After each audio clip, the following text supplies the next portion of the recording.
Have you ever faced a 50-50 chance of living? Today's guest has and said this.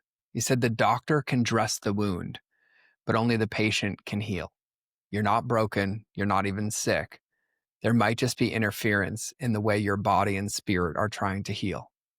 If you remove the interference, self-healing is inevitable. Have you ever had one of those moments where a doctor or someone looks you in the eye and gives you a sentence that feels like a verdict? For my guest today, he heard this verbatim. You have a 50-50 chance of survival and we have to amputate your leg.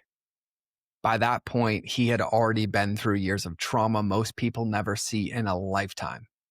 He grew up in Norway, in this little fishing village town that inspired Frozen's Arendelle, and at 5 years old, he woke up on a sunny Tuesday, walked into his brother's room and found him blue and gone.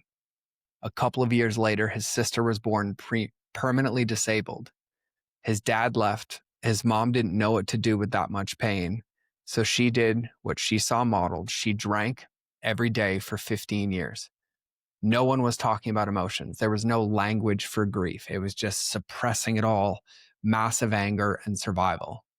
And fast forward, he became a chiropractor, stacks up 3 degrees, and eventually owns and operates 10 multidisciplinary health clinics with 27 different doctors, medical doctors, chiropractors, dentists, naturopaths, nurses, labs, the whole thing. And on paper, he's the guy with all the answers, but his body was carrying a different story.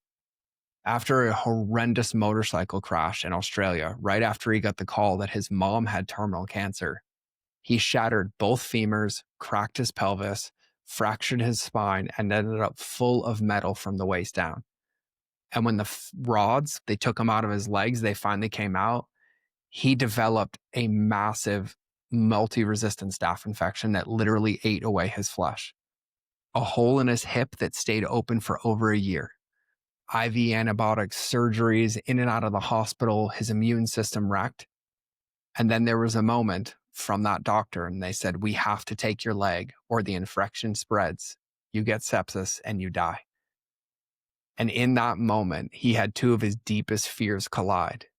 To die like his brother or to live permanently disabled like his sister. Something else came online. He described it as a spirit. He described it as God, a knowing beyond belief. And the message was simple. If it is to be, it's up to me. Go home and breathe. So he pulled out the IV, walked out of the hospital, sat on his bed and did exactly that. No biohacking gadgets, no fancy protocol, just breath over and over and over again. And what he now calls his quantum DMT breathwork. Within a day, the wound that hadn't closed in over a year had almost sealed. Within 3.5 weeks of consistent breathwork, of after nearly dying twice, he was completely healed and he still had both of his legs. Now I want to pause here because this is where his and my stories crossed. On the show, I shared about my own time being deployed to Somalia, almost losing my legs with the fasciotomies, the MRSA that I got as well, the doctors telling me that they needed to take my legs, and I fought to keep them, and then stumbled for years before I really learned how to breathe, how to regulate, and how to actually come home to my body. So when I tell you I felt this conversation in my nervous system, I mean it. This isn't theory for either of us. This is lived from both of us. And we talk about so many incredible things in this episode. And here's just a few short ones. We talk about why most people aren't broken. They're just not breathing properly. How shallow mouth breathing keeps you stuck in chronic fight or flight. A simple nose breathing pattern that starts rewiring your nervous system in minutes. How interference in your body, your mind, and your spirit shows up as symptoms, not just as proof that you're broken. Why the frequency of authenticity is 40 times more powerful than the frequency of love. And how the top regret of the dying, I wish I had the courage to live a life true to me, not the life others expected, is an invitation for you to examine your life now, not someday. And we go through this whole conversation in the lens of faith, science, trauma, and real world experience in entrepreneurship, because I think it's important that we acknowledge as entrepreneurs, we voluntarily live in a minefield. We put ourselves in chronic stress. We put ourselves in situations for dysregulated nervous systems, and unprocessed grief are treated like normal, and they're not normal. This episode is about remembering that God literally breathed you into existence, and that breath is still the bridge back to who you truly are. So welcome to the Mind of George Show. This is where we cut through the noise and get real about what it takes to build something meaningful. No tactics, no hacks, just honest conversations about aligning who you are with what you do. And if you've ever felt like your body is betraying you, like stress is your default setting, or like you're succeeding on paper while your soul is exhausted, this episode is a must listen. We talk healing, trauma, nervous system regulation, and what it actually means to live in your authentic self. Not as like a hashtag on the internet, but as a frequency that changes your health, it changes your business, it changes your legacy. So in this moment, I invite you to take a deep breath through your nose, into your belly, and let's dive into this powerful conversation with my friend, Dr. Espen. All right, everybody, welcome back and welcome to today's incredible guest. Just a handsome fella on the other side of the pond, having his morning coffee, waking up early to record this. But I am joined by a man that I admire, that I respect, that I'm truthfully so excited to learn from today. And it's my friend, Dr. Espen. So, brother, thank you. Welcome to the show. I appreciate you being here. It's such a privilege and a pleasure being with your listeners and viewers today, and you, my man. It's I love the work that you do. I love the message that you share. So I'm honored to contribute to some value to the show. Of course, man. I love how I feel in your presence more than anything. Like just this safe, calming, like take me to church. I'm ready to go. So like I'm honored. And with that, I want to ask before we dive in, right? Like I love the people who listen to this podcast, and more so than anything, I love when things don't turn into shelf help, but they become real life applicable. And I know today we're probably going to unpack, authentic self. We're going to unpack little T, big T trauma. And I'm just curious, like if somebody's listening to this and they actually take to heart the things you share from your story and the way that you see healing, what do you think is possible for them? It's not only what I think is possible, is what I know is possible. If listeners and viewers actually apply some of, or even more of, the principles that I share today, self-healing is inevitable. Self-actualization will happen, and self-realization to the point of who we are, the path that we walk, and how to live a magnificent life is already unfolding. So what's possible is all of the above and more if we realize who and what we are and how to walk this amazing human path. I love that. And actually, before I even get into your backstory, which is incredible, I want to pick a thread right there, because this term self-healing, I feel like we know what it is, but yet it's almost like the dirty little skeleton in the closet, or I shouldn't have to heal, or there's like a finish line in it. So I'm just curious from your perspective, like how do you define self-healing for the entrepreneur listening to this? Great question. I'm just feeling myself feeling so much in this moment from the conversation that we had before we even pressed record. Honestly, if we dive into let's look at science and let's look at philosophy. The body has, and this is scientifically proven, an innate intelligence. We are already designed to heal. If you get a cut, it'll heal itself. If you break a bone, as long as it's put in the correct place, or at least somewhat, it'll heal itself. Mm-hmm. So there's an old saying that goes, the doctor can dress the wound, but only the person can heal. Right? And this is important. If you get a cut, you don't need to think about your platelets or your blood cells doing the thing. It will do the thing. So as I'm tuning into this, I want everybody to remember that inside of you, there is a field of divine intelligence. Some call it spirit, some call it source, some call it God, some call it whatever. The scientists would call it the unified field, right? Since 1918, when Max Planck won the Nobel Prize for this, we've known this, and it's scientifically proven and accurate today in 2025, that we are made up of energy, of consciousness. And this consciousness is aware of itself. We are aware that we are aware, and that's awareness right there. And so when we talk about self-healing, what we're really saying is that we are in alignment with fundamental universal law. And as long as the spirit is in the body, there is self-healing. It's always like that. So it's not that we have to go and get self-healing. We continuously are self-healing. Our job, moreover, is to remove interference, whatever is Mm. interfering with our own unique self-expression, or with our own divine expression also.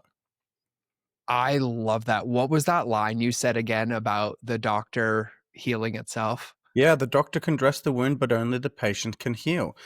We're designed to heal. That's what we do. We are innate intelligence. And this is where a lot of the systems have been manipulated to point at the person, saying, you are broken, you are ill, here's a label, you need this to get well. It's not the case. The body never makes a mistake. As I say, based on the book, the body is the barometer of the soul. Your body never makes a mistake. If you have a shoulder problem, it's speaking to you. Don't judge it. Listen to it. And then if you have a shoulder problem, you could dive deeper into the metaphysical aspects of what this might mean, from an energy perspective. Moreover, though, if we bring it back, there is a healing capacity in the body, and it is way beyond our measure. It is so profoundly powerful. And instead of saying you're broken, you're fixed, you need a pill for an ill or a potion or a lotion, it's not like that. There's nothing wrong with you. You're not broken. You're not even sick, but there might be signs and symptoms of interference. If you remove interference from the body, mind, and spirit, you will come up to a whole new vibration, and as such, you will automatically heal. Mm. I don't know if anybody listening resonates with that, but that reframe for me of it's interference, right? There's something getting in the way of this Yeah, beautiful innate process that like, I sometimes take for granted the wonder that like if I cut my hand, I just look down after a couple of days and it's magically brought itself back together. yeah. But then the only thing that slows down that process is if I don't care for it, right? Like I neglect it, I let dirt in it, I treat it poorly. And so I love that reframe personally. I don't know if listening it landed, but it landed for me. So I'm stealing Great. that one and giving you full credit. And I want to give some credibility too, because I was reading your story and it's pretty powerful, but you've got this like incredible background, right? From, a doctor of chiropractic, you've worked with, I'm imagining thousands of patients at this point. And I don't know if you'd give yourself this label, but what I've seen and consumed, I would say like you're an expert in like healing and trauma healing, but like most people don't know you also lived all of this. Hmm. And so what was that moment that kind of like kick-started this whole personal transformation or path that you're on now? It's a great question. So yeah, you're right. In terms of qualifications, I finished up my third degree in 2009, and when I started in clinical practice, I didn't really know how to practice what I was preaching and what I knew to be true, because I had a lot of accidents and injuries and stuff like that, which I'll come to in a moment. But as a part of my clinical practice, I ended up, after about 7 years, owning and operating 10 multidisciplinary health clinics. I had 27 different doctors on my books. There were about 6 medical doctors, I think about 10 chiropractors, 4 dentists, naturopaths, nurses. We had pathology laboratories, radiology laboratories, and a lot of different practitioners, physicians in between. And it was all focused around clean eating, movement, particularly yoga and Pilates type movement, and breathing. And so the interesting thing in our clinical practices, working with the medical doctors who would do all the blood tests, the naturopaths who would do all the gut tests, chiropractors who would do the spinal exam and assess the nervous system, and bring all this together. And of course, the dentist who would remove amalgam and poison in the teeth and clean up dental hygiene, which is a whole podcast in itself. My gosh. Yes, we'll have to do round two because I went Oh, through that. And so I'm in for round two on just dental health. oh my gosh. Yeah. That is, there's a reason why they removed the film that they made called Root Cause from Netflix, I believe. There's a reason for it. But anyway, let's not go down that rabbit hole right away. But when I did bring all these modalities together and we would do all these different thorough assessments, we would get a lot of data. We would get to work with our patients really thoroughly.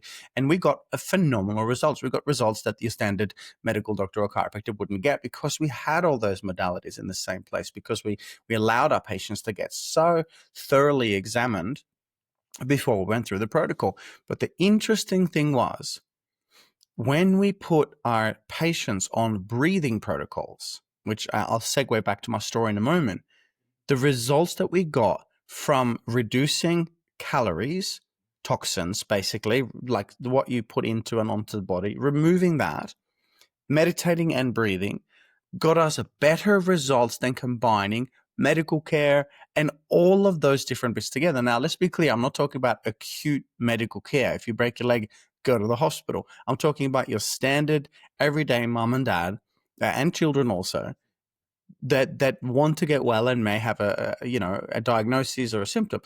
When we literally looked at those three, cleaning up lifestyle, which is really quick and easy to do, working with emotions, which I hope we'll cover today, and then breathing and meditating, we could really remove the majority of those modalities because they weren't necessary. Because again, they're applied when the body is sick. Remove the interference and the body gets well. And then you still go to the chiropractor and get your checkup. You still go to your MD and get your checkup, but you don't need it because you're no longer sick. Now, this is not a promise. This is a protocol. Okay, so we'll come back to this. My story is it was wonderful. I grew up in a place called Norway. I'm sure many have heard of Norway. There's a little town south of Norway called Arendal, which is what the movie Frozen is based on. It's a little fisherman village where I'm literally born and raised. I was 5 when my first trauma happened. It was a beautiful Tuesday morning. The sun was shining. I could hear my friends outside playing, and I was so excited to go outside and play with my friends. And as I woke up, I walked into my brother's bedroom, and I found him passed away. So when I was 5, in the middle of what's called the imprint period, I had my first trauma, which was finding, my brother passed away blue. His whole body was blue. 2 years after my brother died, my sister was born permanently disabled. So she's never had a chance to walk or run. My father had left. So my mother didn't know how to deal with this trauma. She didn't have the podcast that we're listening to now, the kind of curriculums that we have available today. And so she did what she was taught to do, what she observed her parents do when she was a child, which was to drink alcohol. How do we deal with pain? Numb the pain. It could be alcohol, it could be any kind of drug. So she started drinking a lot, and she was drunk every day for 15 years. And then there was a lot of emotional suppression in the household.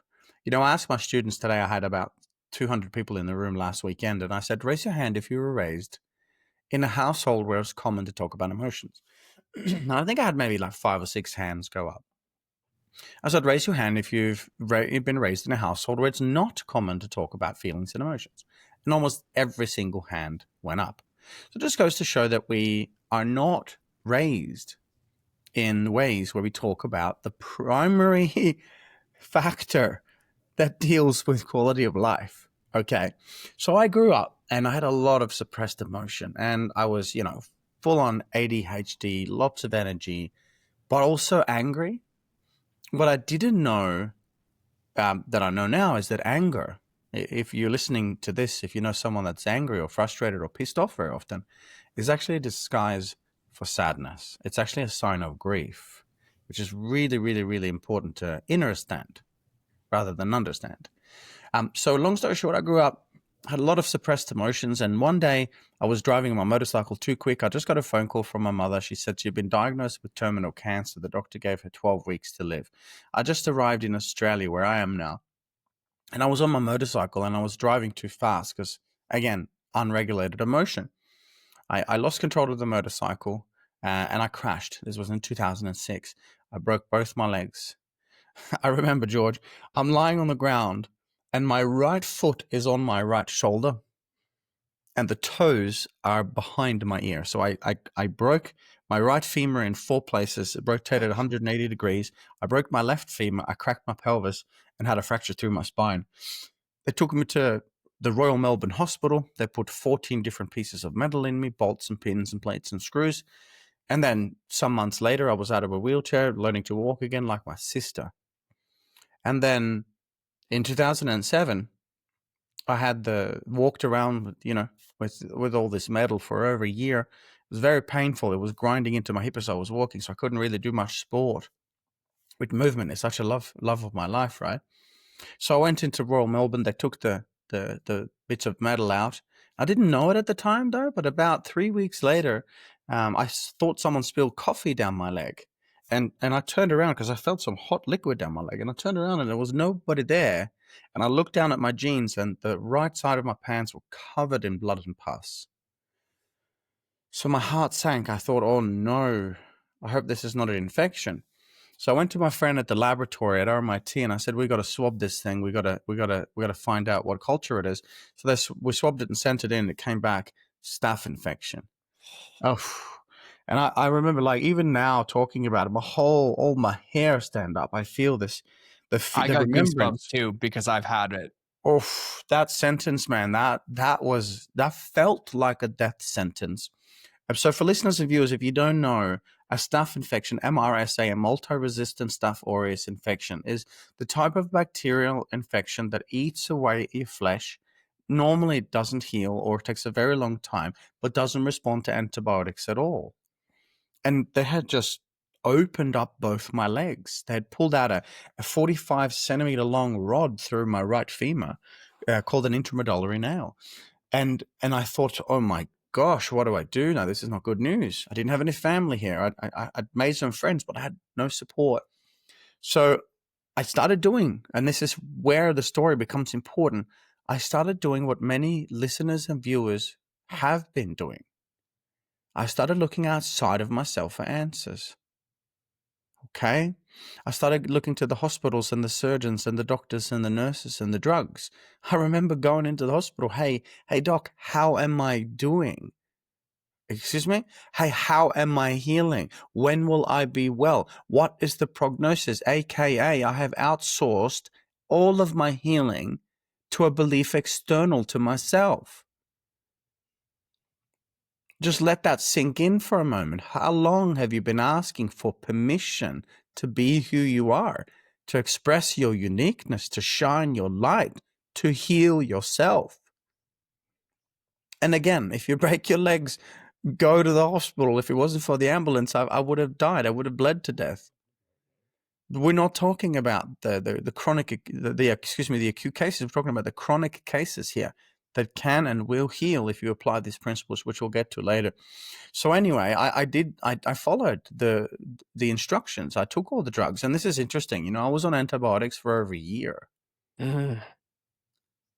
If you have any idea of health, you know how devastating that is. Broad spectrum antibiotics, they kill all bacteria, not just bad bacteria. And most of your immune system comes from the bacterial flora in your gut. You have more bacteria in your body than you have cells. And so I was annihilating my immune system, George, and in and out of hospital, surgeries, back and forth for a year. Okay, over a year. And then I remember one day, this was in 2008, I'm laid up in hospital and I've got intravenous antibiotics pumping in my arm. And I had lost 15 kilos. I'd looked and knew that I was dying. And the surgeon looks at me. He shakes his, and he looks at the my medical records. He looks at me. He shakes his head, and he was like, kind of got to know him a bit over the months. And he was like kind of acting a bit like a dad. So I could see he was really holding back his tears. And he looked at me because he knew that I didn't have any family here. And he said, "The infection is spreading."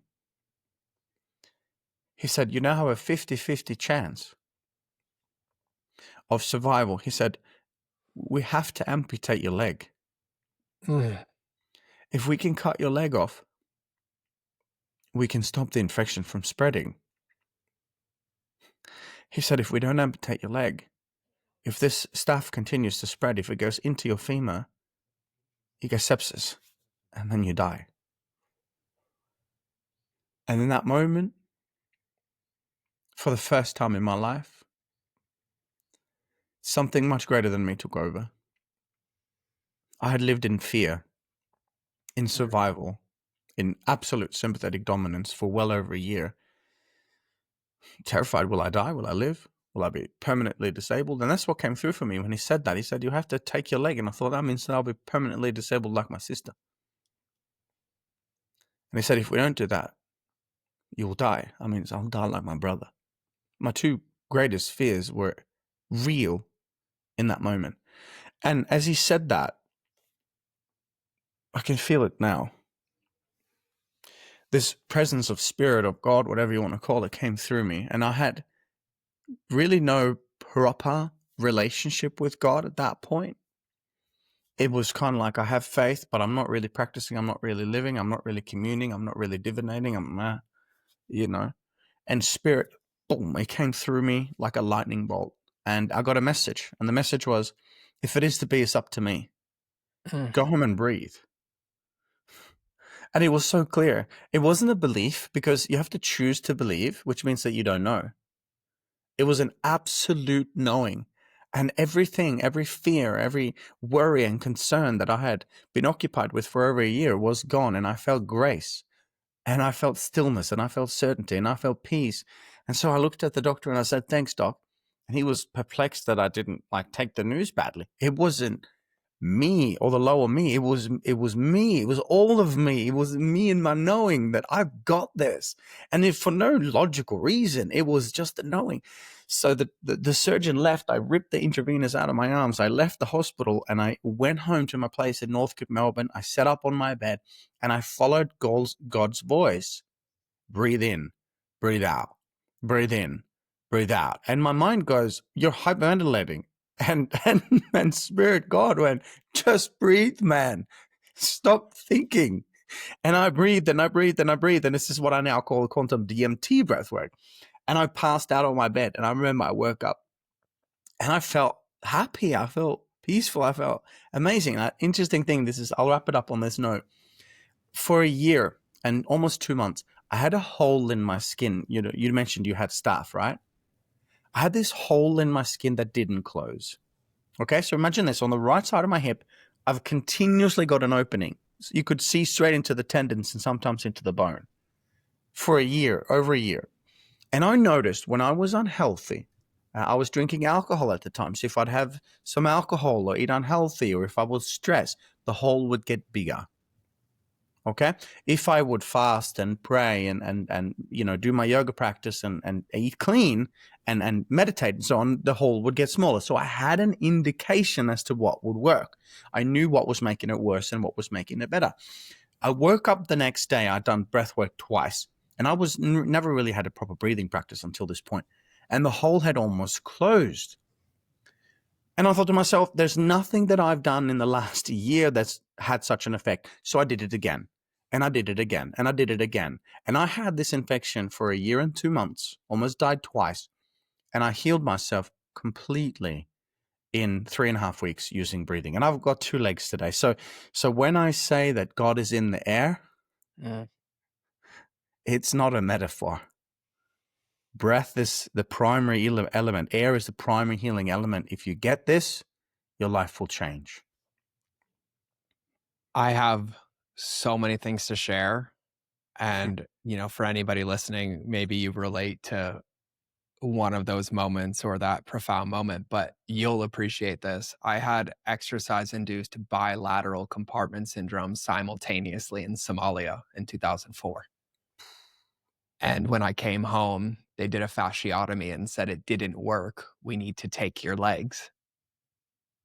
And I had to fight to keep both of them. And then I had 5 more fasciotomies, was wide open, and then got MRSA as well. And that's where my moment, similar to yours, of like starting to find that authenticity came from, except you took it way faster than I did. I stumbled for about a decade before I started breathing. And when you were sharing that, it reminded me of reading my Bible, like God breathed us into existence and breath is life. And it's this Exactly. thing that we take for such granted because we do it by default, but it has so much power, and I'm just curious,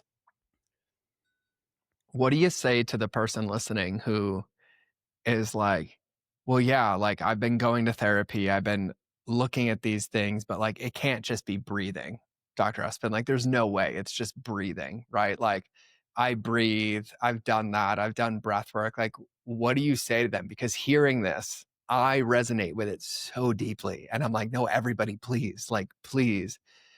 But I was also the skeptic for so long until I had one of those moments. And I feel like you've guided so many people through this. Like, what do you say to that person? Well, firstly, it's a really important question, and it's important to be a skeptic. You shouldn't take anything that I say for granted at all. Just feel this Mm. conversation. Your mind will listen, you will discern, yes, but feel this conversation and feel if it feels right for you. So, firstly, it's not only breath. You know, we can't go without food and we can't go without water. But air is the primary healing element. You can go a lot longer, without food than compared to water, and certainly without water compared to air. So we know that air is the primary healing element. Most people aren't sick. They're not stressed. They're not, whatever their diagnosis is, they're just not breathing properly. So, as we say, most people are overfed and undernourished, of course, but most people are breathing in a shallow pattern that'll continuously fire and wire. That means turn on and strengthen the fight or flight response, the sympathetic part of the nervous system. So, most people are walking around triggering, turning on stress. And when you do, you enter the state of fear. You enter the states of sympathetic dominance. In that space, your digestive system starts to shut down, your immune system starts to shut down, reproductive system starts to shut down. You cannot access the executive center of the brain. You cannot be creative. And the list goes on and on and on. And so we know this. You don't have to go too far to study chronic stress, mental, physical, spiritual, chemical, and emotional stress, to know that any kind of ongoing stressor will directly reduce these systems of higher control. So look no further, my friend, because it's right there in the middle of you. So then if we realize this, most people are breathing, and here's a hack. If you want a tool right now to get started right now, free of charge, as I say, you are walking around with a superpower hidden right underneath your nose. The problem is no one showed you how to use it, perhaps until today. So step number 1, you should be a nose breather. Most people are mouth breathers. When you breathe through your mouth, you're turning on, stimulating fight or flight. Okay? Because think about it. If there's a so-called saber-toothed tiger, aka a stressor in your life, if something dangerous, let's be clear, if it feels like it's dangerous, that's the key. There's no saber-toothed tiger, there's no fast car coming, but it just feels a bit scary. It feels stressful. It feels anxious. Okay, well, that's fight or flight. If it feels that way, you start breathing through your mouth. Why? Because you need to get a lot of oxygen really quickly to, quote unquote, get away from the tiger, get away from the danger. Now, immediately when that happens, when you breathe through your mouth, you stimulate the phrenic nerve and you get into survival mode. You don't need to be in survival mode, but you're in survival mode because rush hour traffic feels the same as a saber-toothed tiger. A difficult conversation with a loved one that's not resolved feels as stressful as a saber-toothed tiger. I'll take the tiger. Yeah, right. And this is the crazy thing, because the tiger, we're supposed to be in fight or flight about 5 to 10% of the time. You need that hindbrain that continuously looks for discomfort to get out of discomfort because it keeps you alive. But now we are hardwired to be in sympathetic dominance. So now what happens? Unconsciously, of course, we're breathing through the mouth. Every time you breathe in and out through the mouth, again, you need to do that if you are actually needing to get away from danger. You turn on fight or flight because that's the purpose of cortisol and survival, right? But we're not in survival in terms of an actual danger. We're in survival because it's a chronic pattern of stress, okay? So now we're breathing through the mouth. Most people don't even know that they're a mouth breather. So how do we shift it? Well, real simple. Let's try this right now. We'll just do a couple of breaths together. It's really easy. And it'll start to rewire your nervous system immediately. Okay, so do this. Close your mouth if you can. Go ahead and take a breath in through your nose, into the lower part of your belly, fully into the lower part, and exhale through your nose again. Relax your shoulders. Very nice. In through the nose, into the lower part of the belly. Relax your shoulders, relax your belly. And then slowly out through your nose. We'll do one more. Nice and slow in through the nose, relaxing the body, breathing into the lower belly. Let the belly come out. And exhale. And relax. Right away, you'll notice a change. Because when you're breathing through your nose, you're stimulating the parasympathetic nervous system. The ancient yogis used to call this the God flow system. They used to say in the ancient Bhagavad Gita that God cannot flow through you if you're not living in a beautiful state. So, in summary, we've been hardwired literally in our nervous system to live in a beautiful state 90% of the time, but society has flipped it on its head. If you want to go from stress to presence, from fear to love, from contraction to expansion, from darkness to light, from sickness to health, start breathing through your nose. 90% of your life, breathe through your nose, even when you exercise if you can. And the only time you breathe through your mouth is if you actually have to get away from a dangerous situation, or if you're doing a deep breathing exercise, like a breakthrough type breathwork experience, like the ones that I teach. Apart from that, breathe through your nose, and you will notice within a couple of weeks how much more calm, relaxed, and present you feel. Oh, I have. I'm gonna put a bow on this to move a little bit, but I just love, and one of the things, like one of my breathwork teachers before I became a facilitator, he gave me a visual, and he's like, imagine from your head all the way down to your belly is just a long neck vase, but then there's a giant bowl on the bottom. Always try to fill that bowl. And I find it ironic that when, my son who's 8.5, right? The first thing that happens when he gets sick and gets stuffy is he cries because he can't sleep, because he's a natural nose breather, because he's young and it hasn't been like trained out of him. But yet when Yeah. big things happen and all of this, like we gasp instead of like breathing. And I see it so much. And I look at, you talk about society and how it's conditioned. I think about entrepreneurship and everybody listening to this, right? Like Oof. we live by choice in a minefield. And, I've had many people talk about this on the podcast where, like stress is disease, but that's just dis-ease, which is nervous system dysregulation, right? Yep. And that's something. And for me, I see it all wired. Like earlier in the podcast, you were talking about, divine expression, right? And I label that like authentic self, right? Mm. There's this how I'm designed to be, how I get to be in my rested state, in my, parasympathetic state. And I see it all intertwined. Like the nervous system dysregulation leads to a blocking of me expressing myself in a healthy manner. And then it's just this like cyclical washing machine of doom that we Yeah. ruminate through. And so, before I ask this, I'm just curious because like I could listen to you all day. It's like soothing to my nervous system. You're like nose breathing for me. I'm just gonna say Mm. that publicly with my man crush. So like thank you for my nose breathing. I love you, brother. I love I what you love do. you, I brother, love what so you say, much. man. I feel it in my body when you speak. I feel the ease in my body, and that breath reminder was amazing.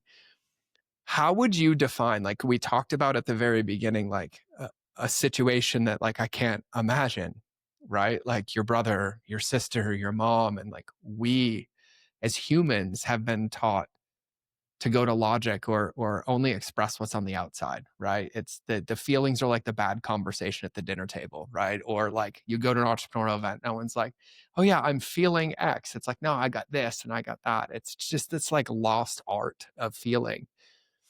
How would you define authentic self? Because I feel like there's two parts to this, and I'm just going to let you riff, but I'm going to let you into my brain process. I feel like trauma also has a bad label, right? There's little t trauma, big T trauma, but what I feel like is that there's situations in life that happen and how we internalize those or process those dictate whether they're trauma, but like the world is a stressful, chaotic place. We're trying to navigate and we're trying to do things. And I feel like this world that we live in, these triggers prevent us from being in our authentic self, where we're like, that's not trauma. That's not here. And it's like, I can live this life devoid of it. And I would submit that, like, just like cortisol, you can't stop it, right? You can't stop the triggers to it, but you can change your relationship with it. So, like, this is a two-parter. Like, what is like authentic self or authentic expression for you? And then how do you look at quote unquote trauma? Oh, I love this. Okay, first, I want to just add something to the previous question. The breath is the primary healing element, but there's a lot that you can do by getting a lot of assessments done. See your functional medical doctor, get all of the functional medicine tests done. Go to the dentist, make sure that everything's checked. Go to your naturopath, check your gut. right? I do a lot of this kind of work with one of my one-on-one clients. And when we get a lot of data, then we peel back specific things and add in certain supplements where needed. But for 95% of my patients and students, it's really dealing with what you're talking about now. Okay, so I just want to be clear. There's more to the conversation than nervous system and breath, but it's at least 80%. Okay, so 80% of healing is what we just talked about before. Coming back to the authentic self. So I think if we can just be clear on this, you're the first out of millions of sperm to be blessed with the gift of life. God breathed air into you for a reason. It's a mathematical impossibility that you're here just by randomness. So let's be clear. You are a unique fractal of source.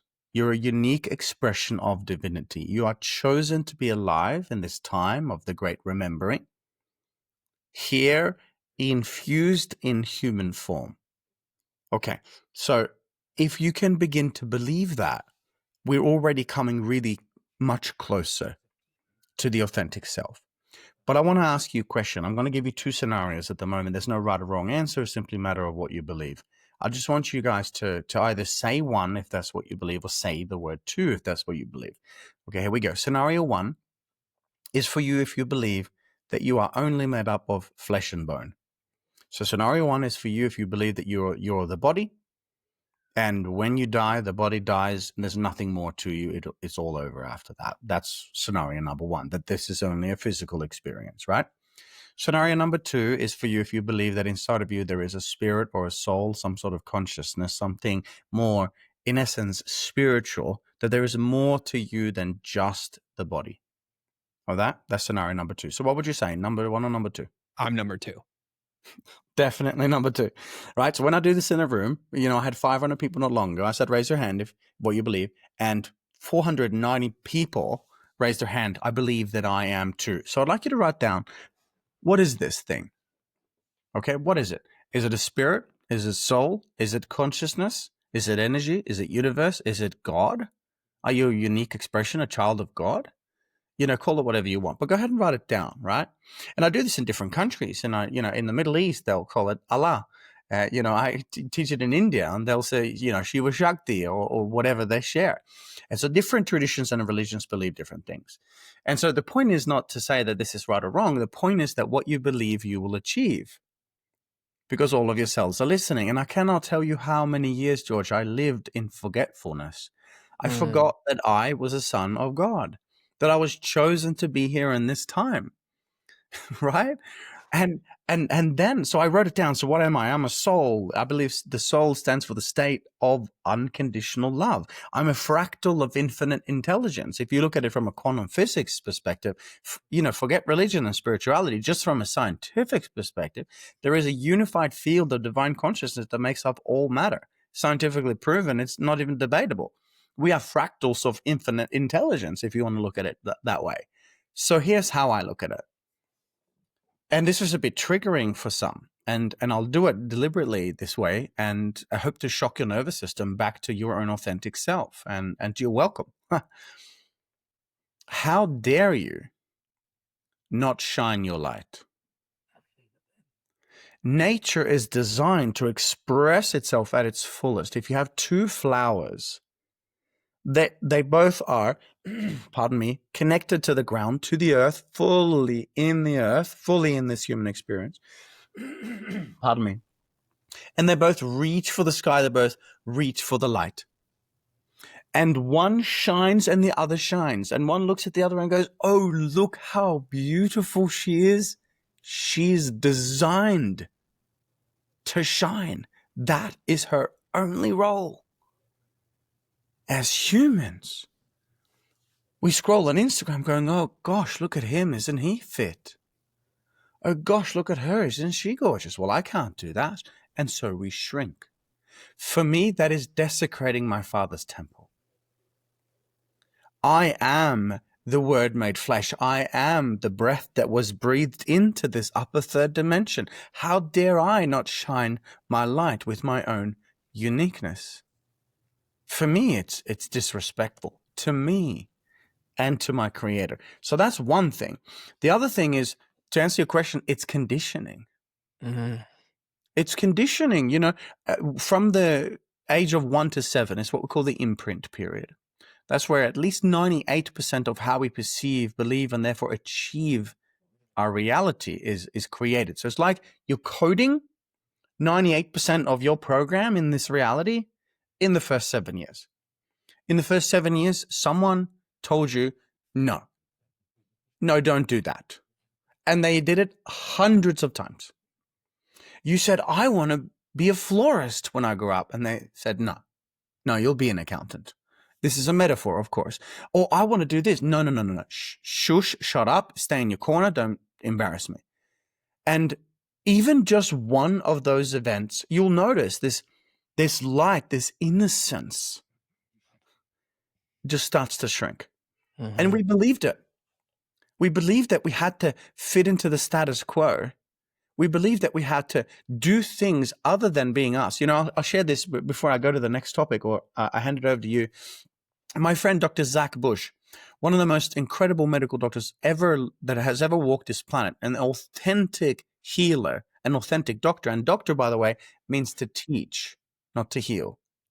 Right? And you can't teach what you don't own. If your doctor's not vibrating with abundant health, probably find another one. You might want to say that again. Just say that again. Okay. If your doctor is not vibrating with abundant health, probably find another one. And that right? also, I'm going to add a caveat, applies to psychologists, coaches, physical therapists, Across the board. Pick a modality across the board. Absolutely, brother. Feel them. If they don't emanate what they teach, go somewhere else. And I know it could be tedious and time consuming, but trust me, your life is worth it. Mm-hmm. So again, back to my friend, Dr. Zach Bush, this most amazing physician, he just emanates love. He just teaches how to connect with the earth and how to heal yourself from a gut microbiome level. Phenomenal. We were presenting together in Abu Dhabi on behalf of the Abu Dhabi government recently.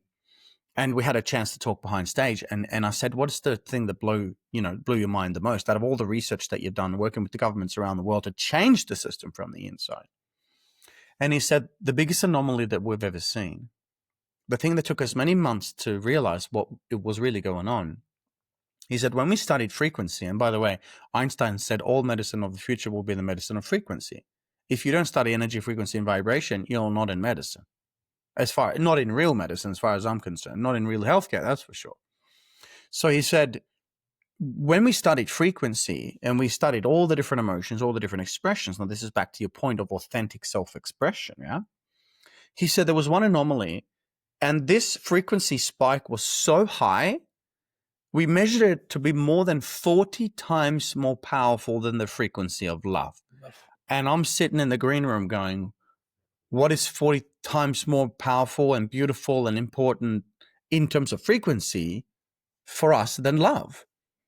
And he goes, when we finally were able to put our finger on it, when we finally realized what it was, after studying children being themselves and expressing themselves and adults over a long period of time, we found that the frequency of authenticity is 40 times more powerful than the frequency of love. And I went, wow, that brings me back to what I've been teaching all along, because so many people are trying to fit in to be something that they're not. That is why you're experiencing procrastination, hesitation, frustration, desperation, and depression, because your soul is trying to help you to come back to being you. That is your legacy. I work with some of the most wealthy, powerful people on the planet, and we work on legacy. And I say, great, your legacy first is to truly be you. That is your gift from God to God. And after that, we'll leave something behind for the future generations, yes. But if you're not truly being you, you're not on your path, you're not on your purpose, you're not living your legacy. Mm-hmm. I have to ask a question on that, because I could talk to you for like 10 hours, obviously. When you talk about that, like living in your authentic self, or that true expression, or, for you and I, it's for me living in God's glory, right? Like my biggest fear is like, I get there and he's like, welcome home, good and faithful servant. And by the way, all of this was there for you. if you leaned in and took it, Yeah. right? If you leaned in and showed up. Where do you think most people get stuck when it comes to their authentic self or healing their quote unquote trauma or, the things that you've talked about? Where do you think that biggest sticking point is? Great question. It varies a lot. You travel to some cultures and you'll see the incredible suppression of the people. Certain, women, for example, can't wear what they want. They have to wear certain things. And I'm not pointing fingers, I'm just pointing out the fact. So it depends on where we are in the world. But the standard theme is that we've borrowed a belief that we can't be ourselves. We have to have this job and we have to speak this way. For me, it was seriousness. I was so serious, man. I was so serious. I was a physician. I'm a multi-million-dollar coach. My clients are all these people that and I've got 27 doctors working for me. Stop calling me out, bro. Stop calling me out. Dude, I was just and honestly, not just, but I was also let's be clear. I was so serious. Look at children. They have the answers. When you talk about self-expression, look at children. Authentic self, look at children. And it wasn't just what Dr. Zach Bush found, wasn't just joy. It was also, no, I don't want to do it. Huge spike, right? It's like actually expressing yourself in the moment. So to answer your question, it depends on where you live in the world, what culture, religion, tradition, and so on. But where everyone can begin is to recognize your highest values. Okay. Just if you're listening, you should do this exercise. You stop and you write down the things that you truly love the most, irrelevant of what your beliefs are or what you think you should be thinking or feeling or knowing or what your values should be. Throw that out, write it down. What makes your heart sing? What makes you fill up with truth bumps? Like, we've had this moment several times already. Like when we talk about those topics, what are we talking about when we're feeling the truth bumps? Write that down. What makes your perception of time and space disappear and leaves you fully present in the moment? What makes your heart sing? What gives you tears of gratitude and joy? What can you talk about every day that lights you up? If you write down those things and then you discern it, you bring back, you get clear on your top 3 highest values. That's how you live your life. If you truly want to live an inspired life in spirit, connected to spirit, where your lower self is connected to your higher self, where you're creating, walking heaven on earth, we don't have to wait until we leave the physical experience to enter the dimension that we call heaven, to come home. We don't have to wait. Heaven on earth is here and now. Heaven on earth is our role to walk this path from love and from light. If we walk this path in love and in light, if we do what we love and love what we do, that is more heaven on earth for us. It's not out there, it's in here. What I can do, you can also do an even greater. It says so in the Bible. Our job is to bring it here, to live like this now. So again, be clear on your top 3 highest values. Dr. John DeMartini, a great friend of mine, you can go to his website. He does the value determination process there. It's free of charge. And I've got one as well. And then you become clear. And now your life, the 168 hours that you've been blessed with each and every week. Now everyone has 168. You're not going to have any more time, right? But within those 168 hours, the more hours that you're living in alignment with your highest values, the more you're living your legacy, the more energy you get. It doesn't take any energy doing what you love. It gives you energy. You don't need to push. It's a pull. It's not motivation. It's inspiration. It doesn't take life force. It gives life force. That is a really good, I think, recipe that I gave you there. And I know I spoke fast, so you might want to go back, listen to this again, pause it, write down each step, and do it as an exercise, and you'll learn more about thyself.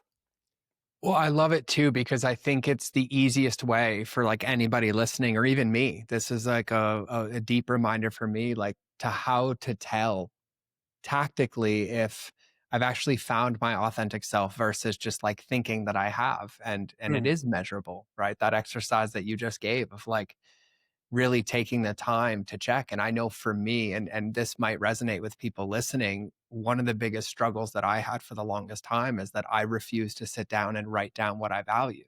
I was scared to acknowledge it. Mm. My identity was wrapped up in that little, here's my label, here's my accolade, this is what the world said I should or shouldn't be able to do. But it was my brain. It was that defense mechanism. It wasn't my heart. It wasn't like what brings me joy. And I struggled for a long period of my life to Mm. write down what those things were that I valued. Yeah. And I think that, for people listening, that's an invitation for us. It's like it's to do the exploration of self, to have that childlike curiosity about ourself and to like tune back into that. I love that, George. The childlike curiosity. Listen, there's a difference between being childlike and childish. Okay. Yeah. I'll run an event with 1,000 people, 5,000 people, and I come out and obviously first I want to, establish my credibility, develop some rapport. Once I've got rapport in the room, you'll see a child on stage. Okay. And it's not because I don't have skills and experience and expertise. I can show you a list of the people that I work with, and you'd go, wow, these people, yeah, they do. They come to me for these things because they know that it doesn't matter if they got 5 billion on the balance sheet. If they feel like jumping off the veranda because they don't love themselves, no one's happy. That ripples into the entire organization. So yeah, I work with a lot of those people, but it's the same for every single person. I'll give you some more research on this. There was a book actually written in Australia by a palliative nurse. And you can look it up. The book is called The 5 Common Regrets of the Dying. Okay, you can just Google it. It'll come up. And this palliative nurse, her job was to care for people in the last weeks or months of their life and until they passed over, right? Until the spirit left the body. And she would ask them all the same question. What do you regret the most? Now that you know that you are dying, and we never die, by the way, the spirit and soul, our eternal energy signature never dies. We leave the human experience. That's not death. It's a portal. It's a transition, right? So let's just, we all die. No, we don't die. To say that you die will mean that the I, as in I will die, that the I defines you as the body. Quantum physics has proven that you are 0.00001% physical, and 99.99999% of you is non-physical. That is pure energy, yeah, consciousness. So to say I die means that you identify with the body. I don't identify with the body. I truly love and honor my body temple. I'm in this dimension with every bit of me, but I am not dying. I'm never going to die. I'm the eternal embodied in temporary time. But again, I might be wrong, but this is my belief. So I don't say that I die when I die, because I don't die. When I leave this dimension. Okay. So when she asked them, when do you die? When do you leave this? Now that you know that you're leaving, that you're passing over soon, what would you change? What would you do differently? What do you regret the most? And the author's name is Bronnie Ware, W-A-R-E, Bronnie with an I-E, W-A-R-E. And she wrote this book called The 5 Common Regrets of the Dying. And she would notice that after thousands and thousands of people, she would take all of the answers and summarize it into metadata. And what they found were the 5 most common regrets of the dying, AKA, for listeners and viewers right now, the 5 biggest risks in your life right now. The 5 things that you may be doing right now that will be your greatest regret when you get to the end of your life. And so I heard of this research and I thought, wow, I'm going to look that up. Because if I live today in a way so that I will never make those mistakes, I can get to the end of my life with my hands on my heart and tears of gratitude in my eyes when I say I lived, I loved, and I served my heart out with no regrets. Experiences, mistakes, yeah, I land flat on my face. Man, I make so many mistakes. Oh my gosh, I'm so imperfect. It's awesome, right? So many mistakes, but I won't have regrets. And guess what? To answer this question and to wrap it all up for you, the number one most common regret out of thousands of people, the number one of the 5 was, and I quote, I wish I had the courage to live a life true to me and not the life that others expected of me. Exactly. Truth bump moments, what we've been talking about all along. Honor your father, your creator, honor yourself, but truly being you. That is your gift and that is your legacy. You said that so well. And you said the first one, I had to look them up because I have to share for everybody Let's go. listening. Let's go. Great idea, man. The 5 common regrets of the dying from Bronnie Ware's books. Number 1, that Dr. Espen just shared, wishing that they had lived a life true to themselves. Number 2, wishing they hadn't worked so hard. Number 3, wishing they had expressed their feelings. Number 4, wishing they had stayed in touch with friends. And number 5, wishing they had allowed themselves to be happier.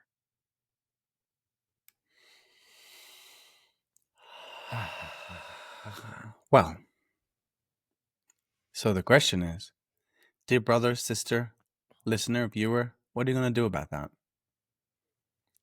Yeah, because by the way, for everybody listening, there's going to be multiple more episodes with my homie in the future because we got a lot to unpack, and I'm in heaven right now, and I imagine, and I'm actually just going to ask this from my perspective, right? I feel like there's parts of my life where I am authentic and I am expressed, and then there's other parts of my life where I carry this weight of the past that's like, well, this is just the way it is. And so much of this lands true for me, and I'm not immune to any of this. I would submit that I get this more than anybody. But for me and for anybody listening who's like, this lands so deeply. Like you're speaking my love language. I'm covered. I call them God goosies. You're speaking to me with God goosies. Like, where do I start? Like, where do I put the rubber to the road? Where do I start attacking that list so that those 5 regrets aren't mine? Like, what's the next best step for me or for anybody listening? Well, firstly, honoring this moment, brother, this moment of authenticity and vulnerability. You know, I know you've been through a rough time, and everyone listening too, we've all had challenges. And this is not to say that it's easy. It's simple, but it's not easy. So just taking the moment to acknowledge that, and the fact that we can feel, that means that we can heal. The fact that we can express, it means that we haven't suppressed. And so this is just a sign that energy is flowing. Motion, energy is in motion. So what's happening right now is beautiful, pure, and divine, and held in the most sacred regard. So I just want to take a moment to acknowledge Thank that you. that which is in this space right now. Yeah, I love that. Love that for you, and I love that about the authenticity of this podcast. There's so much information out there, but the transmission that you're experiencing now, right now, is not. It's not information. It has information in it, but it's much deeper than that. So where does one start? Well, the first is a decision. Do you decide in this moment, or maybe at a later moment, that you will truly live your life? And if you do, with great power comes great responsibility. So then the next step is to acknowledge and to realize, to understand, as I say, you don't stand under, you don't understand, you don't stand under anything but God. You understand. To understand that this is going to come with some challenges. You're going to piss some people off.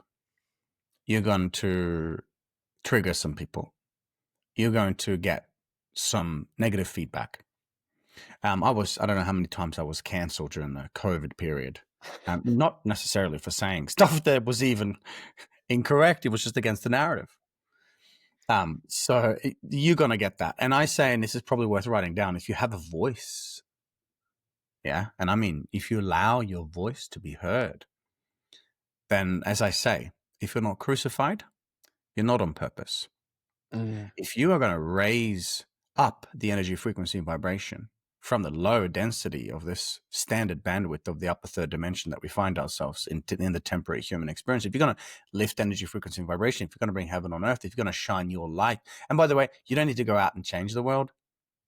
You just got to be you. When you're you emanate from a place of joy.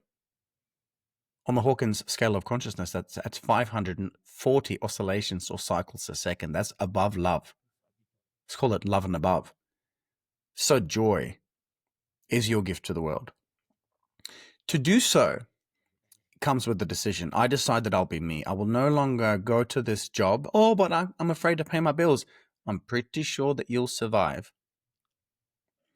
But it comes with sacrifice. Oh, but I'm not happy in this relationship.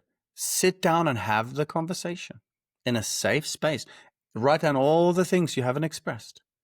Maybe chunk it and do a little bit at a time, or get a counselor or get some support and get a coach involved and express it.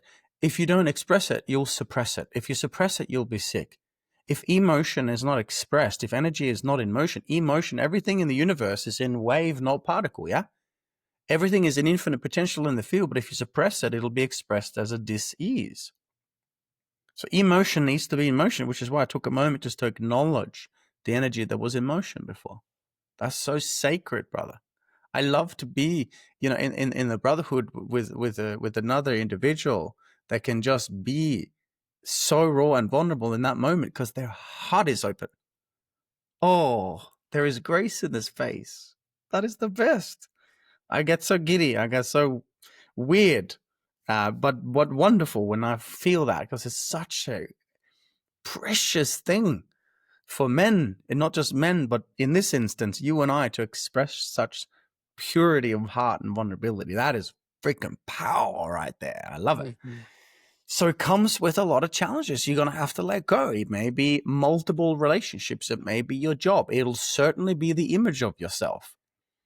But as you redefine and rediscover yourself, you are reborn into your own unique signature. And Einstein said this so beautifully. If you judge, he said, if you judge a fish by its capacity to climb a tree, it'll spend its entire life thinking that it's stupid. Your unique values, your energy signature, the expression, unique fractal that is you in your way is your gift. That is you being a fish in water.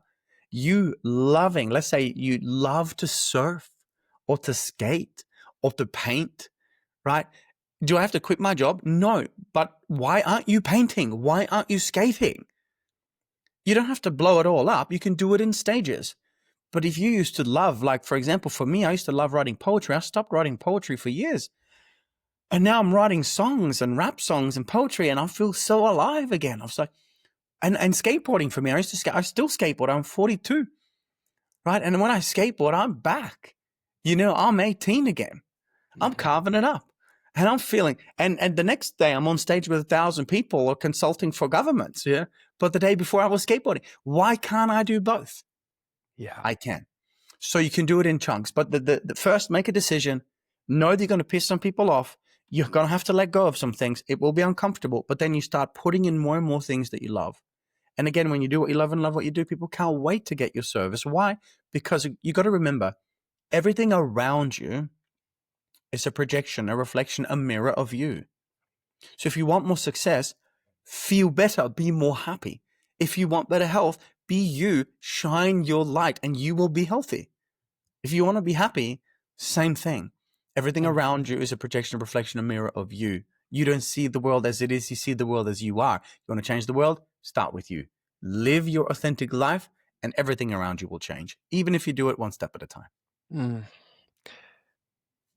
Part of me is feeling insecure that I don't have a photographic memory and I can't remember line by line every piece of nugget wisdom that you have dropped. And so I'm grateful that this is recorded and I could turn this into an entire fortune cookie company. Just love notes from Dr. Espen. It's my retirement plan. Fortune cookie company, positive affirmations, Bible verses. You just took up about 50% of my inventory with what you've shared in the last hour. So I'm feeling that in this moment. I'll make you a deal. You may take it. I'll receive nothing for it, but promise me that if you do it from what you've learned, take 20% of it and give it to a children's hospital or something that does something for children, and you have the rights to use it. You're welcome.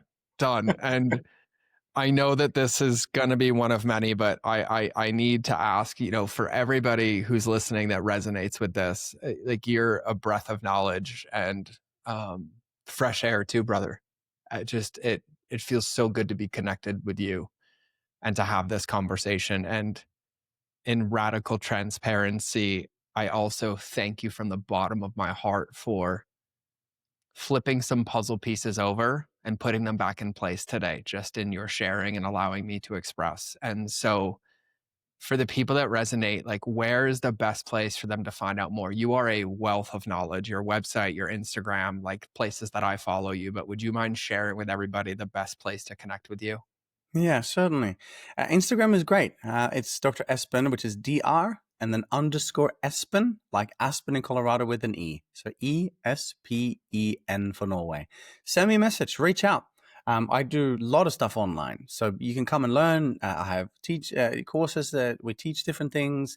I'm on Gaia. I'm flying to the US next week. No, this week, Friday. Time flies. To record the Gaia's very first breathwork series. So you can find me on Gaia and the website, drespen.com. And just reach out.